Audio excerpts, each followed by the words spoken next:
Shalom,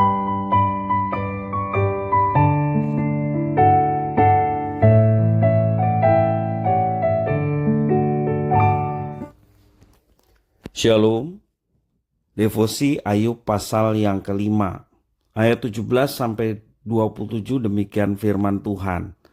Sesungguhnya berbahagialah manusia yang ditegur Allah, sebab itu janganlah engkau menolak didikan yang maha kuasa, karena dialah yang melukai, tetapi juga yang membebat.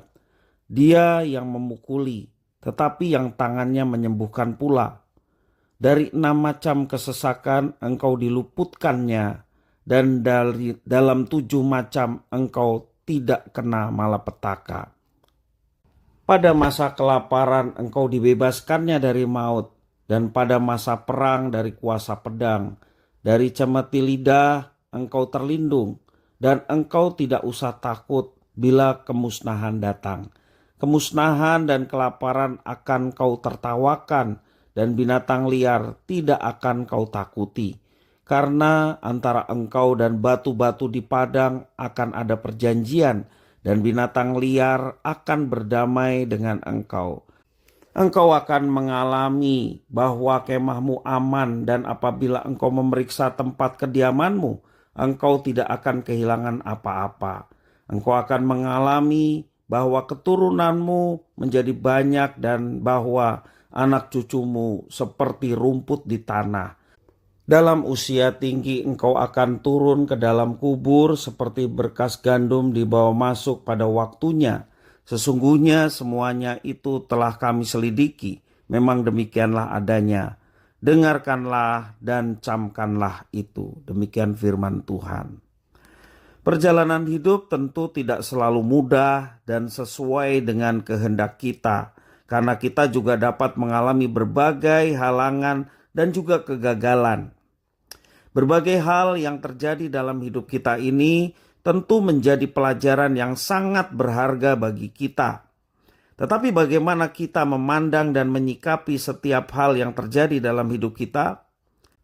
Karena seringkali kita memandang sebuah kegagalan sebagai hukuman yang menyakitkan, dan keberhasilan sebagai berkat atas penyertaan Tuhan.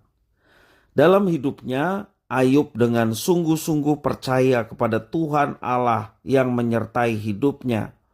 Oleh karena itu, ia bersedia dibentuk oleh Allah melalui setiap hal yang terjadi dalam hidupnya. Saat ia merasakan kesesakan dalam hidupnya, di mana rentetan peristiwa yang menyakitkan hati terjadi dalam hidupnya, Ayub tidak lantas mengutuk Allah atas apa yang terjadi di dalam hidupnya.